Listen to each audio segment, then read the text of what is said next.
Assalamualaikum warahmatullahi wabarakatuh. Bertemu kembali. Saya harap tuan-tuan dan puan-puan serta anak-anak pelajar semua berada dalam keadaan yang dirahmati Allah Subhanahu wa taala dan mendapat keampunan daripada Allah Subhanahu wa taala. Kita bertemu dalam video ini untuk membincangkan rahsia kenapa kita membaca satu perkataan di dalam Al-Quran Al-Karim tidak sebagaimana tertulis di dalam Al-Quran, iaitu perkataan ituni. Jadi saya akan paparkan bacaan daripada Qori dan saya minta tuan-tuan perempuan untuk memberikan perhatian kepada perkataan ituni. Menunjukkan bahawa di sana kalau kita baca dengan waqaf lain caranya, dan jika kita baca dengan wasl lain caranya. Jadi silakanlah dengar bacaan daripada Qori Syekh Nasir Al-Qattami. Silakan. أعوذ بالله من الشيطان الرجيم. قل أرأيتم ما تدعون من دون الله أروني ماذا خلقوا من الأرض أم لهم شرك في السماوات ائتوني بكتاب من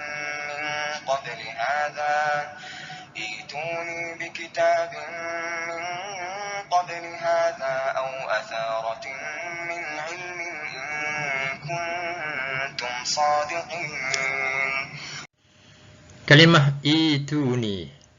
Kenapa hamzah wasal pada perkataan ini tidak ikut kaedah? Hamzah wasal ini kita baca tidak menurut kaedah, yang mana kaedah SMS kita, Siti minta susu, maka di sini berlainan. Kenapa tak baca baris depan, tapi kena baca baris bawah?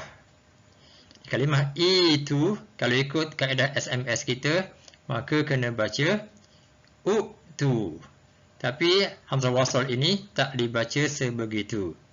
Kemudian soalan keduanya, kenapa hamzah yang kedua, yang sakinah, yang mati, hamzah ini, yang mati ini, kena tukar kepada huruf mad? Yang sebenarnya kita kena baca ituni. Itu. Jadi kat sini, hamzah yang kedua ini ditukarkan kepada huruf mad dengan huruf ya. Persoalan-persoalan ini akan dijawab dalam video yang berikutnya. Sebelum itu, kita dengar Qori membaca di mana beliau memilih untuk waqaf di sini, berhenti di sini, kemudian memulakan bacaan daripada perkataan itu ini.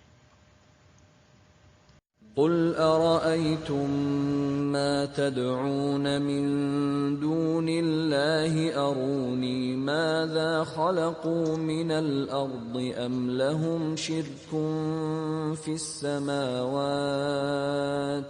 ائتوني بكتاب من قبل هذا أو أثارة من علم إن كنتم صادقين. Baik, sekarang kita lihat kepada jawapan-jawapan kepada soalan tadi. Mungkin soalan pertama, kenapa perlu tukar hamzah kedua yang sakinah, hamzah yang mati, iaitu hamzah ini, kepada huruf mad? Ini adalah kerana ada dua hamzah yang berturutan dan hamzah kedua itu sakinah. Hamzah kedua itu mati. Jadi kaedahnya dalam bahasa Arab, jika ada dua hamzah berturutan seperti ini, maka tukarkan hamzah yang kedua yang mati tadi kepada huruf mad yang sesuai dengan baris hamzah yang pertama. Jika hamzah yang pertama baris atas, kemudian ada hamzah yang kedua mati, maka kita tukarkan hamzah yang kedua ini kepada huruf mad. Huruf mad itu sama ada alif ataupun waw ataupun ya, maka kita lihat kepada baris hamzah yang pertama tadi. Ini baris atas, maka dia akan jadi seperti ini, amana. Dan amana ini di dalam Rasam Utsmani Al-Quran Al-Karim ditulis seperti ini, amana dengan hamzah, amana. Dan dalam penulisan Arab diterima untuk ditulis hamzah dan tanda mad, amana. Ini contoh hamzah qat'i. Kalau contoh hamzah wasal pun sama kaedahnya, itu seperti ini. Hamzah wasal, kemudian hamzah kedua mati. maka hamzah kedua ini akan ditukarkan kepada huruf mad. Macam mana huruf mad? Waw ataupun ya ataupun alif, maka kita lihat kepada baris hamzah wasal ini. Hamzah wasal ini mengikut kaedah SMS-nya, Siti perlu membaca baris di bawah. Maka hamzah ini ditukarkan kepada huruf ya. Kita kena baca iti. Dalam contoh yang kedua ini, hamzah kedua mati, hamzah pertama hamzah wasal. Maka hamzah kedua ini perlu ditukar kepada huruf mad. Sama ada huruf alif atau waw ataupun ya, maka perlu lihat kepada baris hamzah wasal yang pertama ini. Hamzah wasal di sini perlu dibaca dengan baris depan. Kerana huruf yang ketiga baris depan, maka hamzah wasal kena baca baris depan. Maka perlu dibaca utumina. Tak boleh baca utumina. Kena tukarkan hamzah yang kedua yang mati ini kepada huruf mad yang sesuai, iaitu huruf waw di sini, utumina. Seterusnya kita lihat, jika hamzah pertama adalah hamzah qat'i, hamzah qat', maka hamzah kedua yang mati itu ditukar pada bacaan dan tulisan. Kita baca mesti tukar pada huruf mad dan juga tulisan. Di sini tak ada masalah kerana pada tulisan pun dah ditukar untuk kita. Jadi perkataan asalnya amana ini, kalau nak ikut asalnya adalah amana. Kemudian ikut kaedahnya jadi amana. Perkataan iman sebenarnya pada asalnya adalah iman. Jadi hamzah ini ditukar kepada huruf ya kerana sesuai hamzah yang pertama berbaris di bawah, iman. Begitu juga perkataan utia, asalnya adalah utia. Jadi bagi kita, pada hamzah-hamzah yang pertama ini hamzah qat'i, maka tidak ada masalah untuk kita kerana memang dalam Al-Quran Al-Karim telah ditukar untuk kita huruf-huruf mad yang sesuai ini. Tak ada masalah untuk kita bagi hamzah qat'i ini. Di sini ada beberapa contoh yang saya ambil daripada ayat Al-Quran. Ini kalimah amanah. Kemudian kalimah yang kedua seperti mana yang kita tahu, imanan, iman, ya. Yang mana kita belajar dalam ilmu tajwid, mad, badal. Begitu juga kalimah utiyah. Jadi semuanya telah ditukar pada tulisan. Jadi tak ada masalah untuk kita membaca Al-Quran bagi hamzah qat'i yang ada di depan, kemudian ada hamzah yang mati pada selepas hamzah qat'i tersebut. Jika hamzah pertama itu adalah hamzah wasal, maka hamzah yang kedua yang mati itu perlu ditukar pada bacaan sahaja dan tidak pada tulisan. Ini ikut kaedah bahasa Arab. Bila hamzah wasal yang pertama ini, kemudian ada hamzah yang kedua yang mati, maka kita hanya tukar ketika membaca sahaja. Pada penulisan, maka kekal hamzah yang kedua mati ini kekal. Di sini kita kena baca, tukarkan hamzah ini kepada huruf mad. Dan ikut kaedah Siti minta susu, maka di sini adalah kita kena baca baris bawah. Minta. Jadi kita baca idzan. Jadi hamzah kedua ini ditukar kepada huruf mad yang sesuai, iaitu huruf ya. Idzan. Kemudian untuk kalimah ini, bagaimana yang pernah kita dah temui sebelum ini, maka kita kena baca hamzah ini tukar kepada ya, iti, dan kat sini kita kena baca utumin. Kita tukarkan huruf-huruf hamzah yang mati yang kedua ini kepada huruf mad yang sesuai mengikut baris hamzah wasal ini. Di dalam Al-Quran ada beberapa tempat perkataan-perkataan seperti ini, tetapi perkataan ini berada di tengah-tengah ayat. Biasanya kita tidak mulakan bacaan daripada situ. Jadi tak ada masalah. Jadi izan ini sebenarnya dia di pertengahan ayat. Jadi tak perlu kita nak baca daripada hamzah wasal di sini. Ini pun sama dan kalimah ini sama. Cuma kena hati-hati hanya dalam surah Al-Ahqaf ayat 4 sahaja yang kita bincang sebelum ini. Jadi ini adalah contoh-contoh ayat seperti perkataan izan Jadi kita baca terus, wa minhum may yaqulu dhalli wa la taftinni. Jadi kalau kita berhenti kat sini, may yaqul, nak mula kat sini kena baca idzalli. Bagi orang yang membaca ayat Al-Quran yang cara baca seketul-seketul itu, maka perlu lihat kepada kaedah ini supaya kita baca dengan bacaan yang betul. Kalau baca terus, maka matikan terus. Wa minhum may yaqulu dhalli wa la taftinni. Tapi kalau kita waqaf kat sini, wa minhum may yaqul, maka mulakan dengan idzalli wa la taftinni. Dalam ayat ini pula kita terjumpa perkataan iti. Kalau kita mulakan dengan perkataan ini, maka kita kena baca iti. Tapi kalau kita teruskan, maka tak ada masalah lagi. Qala alladhina la yarjuna liqa'a na'ti biqur'anin ghairi hadha aw baddil. Kita baca terus, maka matikan seperti biasa. Liqa'a na'ti biqur'an. Masalahnya jika kita berhenti di sini, waqaf, nak mulakan sini, maka kena baca iti. Ini disenaraikan dalam jadual perbezaan. Kalau kita mulakan dengan hamzah qat'i, maka hamzah yang mati itu ditulis terus dengan huruf mad yang sesuai. Amanah, iman, utiya.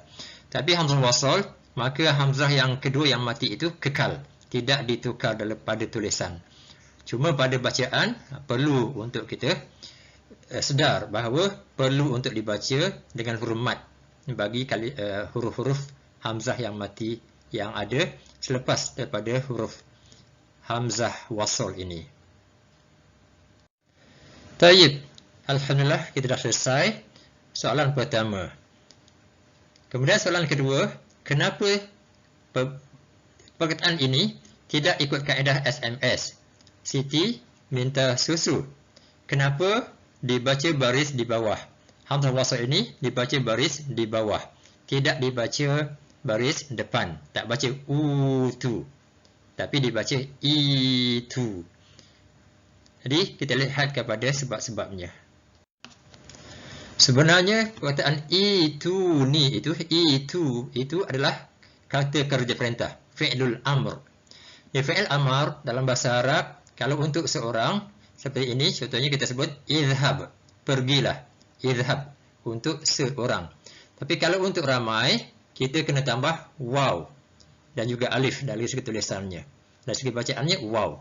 Jadi kita kena baca idhab, kemudian tambahkan waw, maka yang mudahnya kita baca idhabu. Sama dengan unzur, tambahkan waw untuk ramai. Kemudian kita baca unzuru. Perkataan itu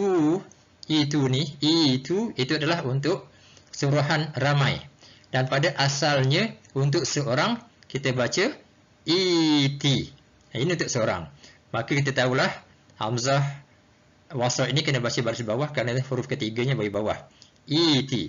Bila untuk ramai, maka kena tambah huruf waw di akhir. Dan orang Arab membaca itu. Kita baca itu.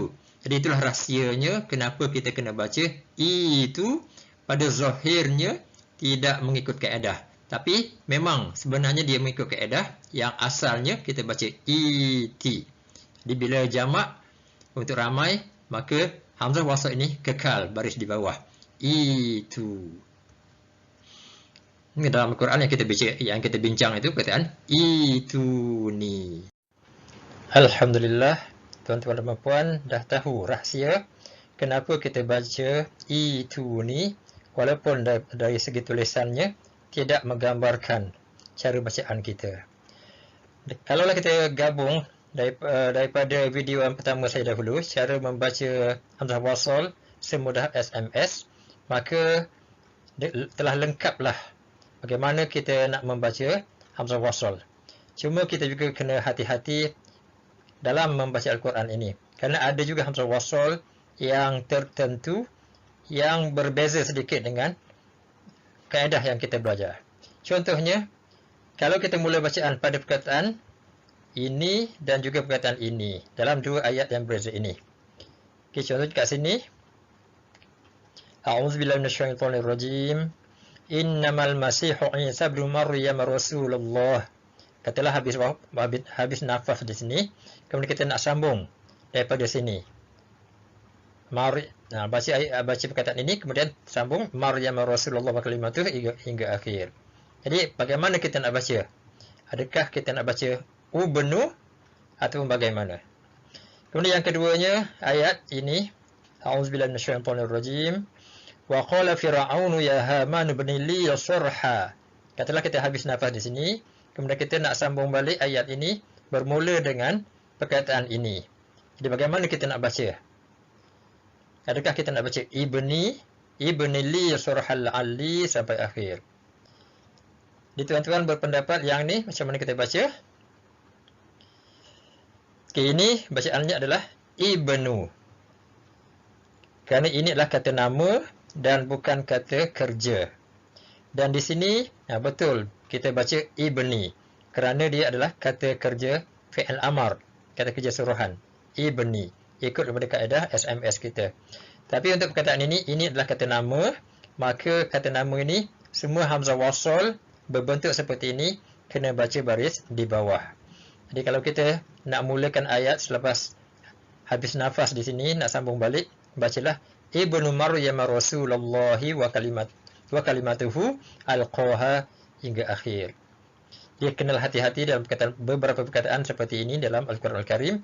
Kalau kita ingin mulakan bacaan kita pada perkataan-perkataan seperti ini. Jadi kita kena tahu jenis-jenis perkataan itu. Kata nama, bacalah ibnu, dan di sini adalah kata kerja, fi'lul amr, bacalah ibni.